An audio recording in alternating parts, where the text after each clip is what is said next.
Hey, it's Marissa.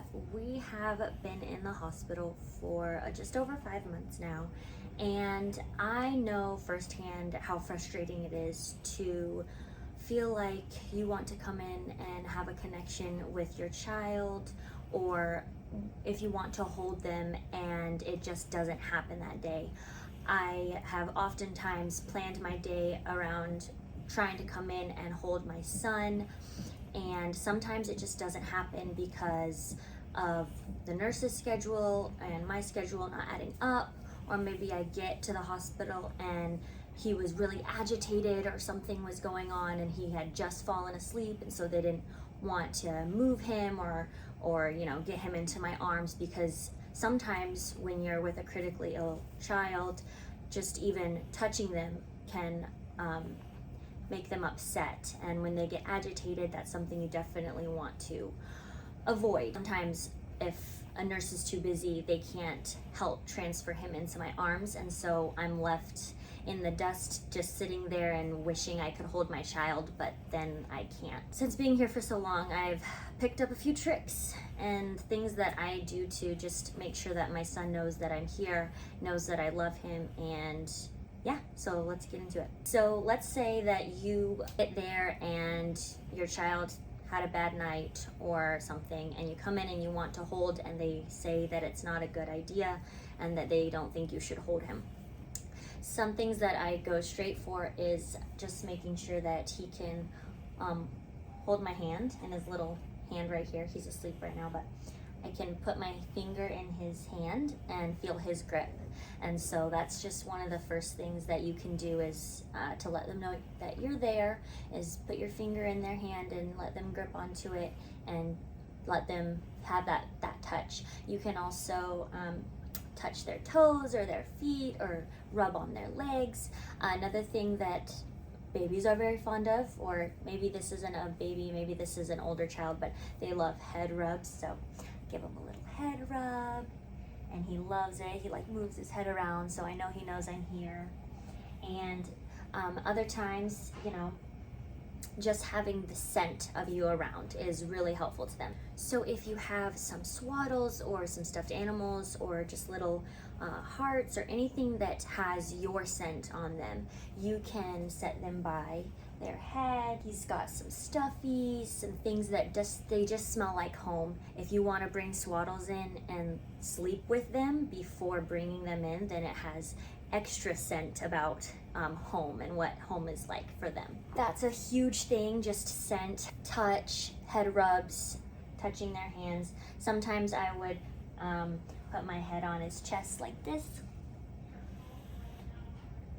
And he's not intubated right now or anything, so he is in a position where I could hold him and even just move him a little bit. Another thing that I like to do is I can nestle my arm under his neck. So this is one of my favorite tricks that I didn't actually realize or feel comfortable about doing until I was here for a very long time, and then I realized oh, I can actually feel like I'm holding him even when I can't, and that's just nestling a little bit under. Hi, buddy. So making sure you're not moving anything and just kind of, hi, bud. I know. So even though this isn't like I'm actually having him in my lap, it totally feels like I'm holding him because I kind of am. So those are the things I do so that he knows that I'm with him. Another thing that I do to just know that he knows that I'm there is talking. So like how I'm making this video and he's just laying here sleeping, it lets him hear my voice, and he knows that I'm here, even if he's heavily sedated or paralyzed or any of that.